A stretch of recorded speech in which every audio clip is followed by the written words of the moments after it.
Good day, ladies and gentlemen. Kyle here. Just wanted to do another snippet on taking back control over your emotions and your thoughts and your thought process and the cycles we get stuck into when something happens that triggers us. Somebody we feel a lot of things for, you have a falling out with them, or some business thing goes down, something that triggers you that sends your sense of self going downward, your frequency, your state of being, the place in which you experience life. Is it good? Is it bad? Is it joyful? Is it that high buzzy energy? Is it that low heavy dense energy? Um, and that we can actually influence and control this. We don't have to be puppets at the whim of our emotions and the circumstances that present themselves outside of us. We always have the inherent ability to consciously choose our responses to the situations that present themselves. And I think that's the major exercise, that's the practice, that's the work. Not only just seeing our hiccups and our blockages, but seeing how to consciously choose the correct point from which to come from. Like, say something happens and you have a fight with a friend.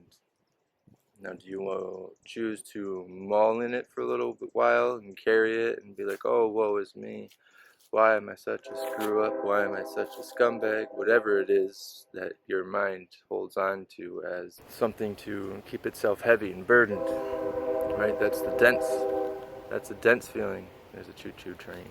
Choo-choo! But we can choose to be heavy, we can choose to lighten it. We can be like, oh, it's a learning lesson for both of us. Why did I do that? Well, because apparently they had something to learn from it, and I had something to learn from their response to what they say. Everything's a mutual exercise to the greater growth of all involved.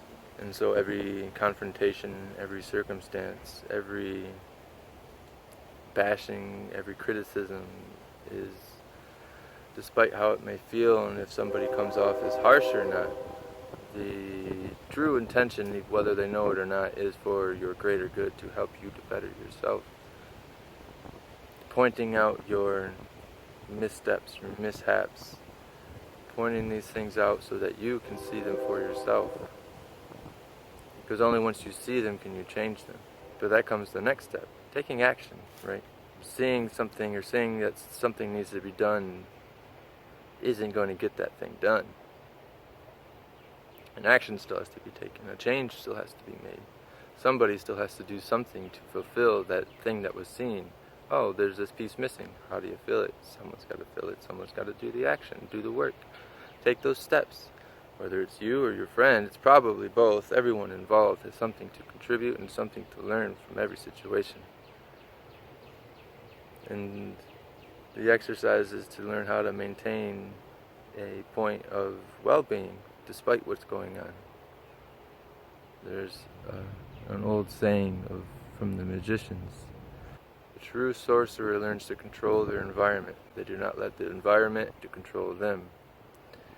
Meaning that whatever presents itself or happens outside, out here, doesn't have to change what's going on in here or here. We've been programmed to get everything we think we need from outside. Materialism. I need a new car. I need a certain job. I need some kind of certain title. But the reality is that thing that we seek is the inner tranquility, the inner peace of like, oh, whatever happens, I can maintain a place of calmness. I can be complete in and of myself. I don't need that other to love me. I don't need that other to give me solace in my moments of sadness. Feel the feeling, but learn that you don't have to be stuck in the feeling. Become aware that you're always, at any moment, capable of changing that feeling. Jumping into a new point of being, or a new timeline, or a new density. There's different terminology, but all of it pretty much means the same thing. It's changing how you're perceiving things, changing how you're feeling about things, realizing that you are the God, you are the creator. But the creation comes, it's an input-output system. What are you inputting into the system for the external to give you something in return? That input is your inner place, Are you saying something out of anger or frustration, or are you expressing your frustration but in a place of understanding? And again, so where attention goes, energy flows. So what are you focusing upon in this unique time where there's not much going on and you're quarantined, you're stuck inside? What are you doing with it? Are you distracting yourself with videos of no relevance? Entertainment's not bad, but this is an optimal time to seek self-improvement, seek knowledge, seek understanding, seek a better way of life. And that's only through a better understanding of yourself and how you and your intention, your focus, and how that influences the things that you do in reality. I'll do more videos on that. Well, just a quick snippet as I'm riding my bike around that came up. And so I thought I would share. Best of love to all of you, and hope that this quarantine time is being of most benefit to you, because I know it is for me. But for now, thank you so much for listening, and see you next time.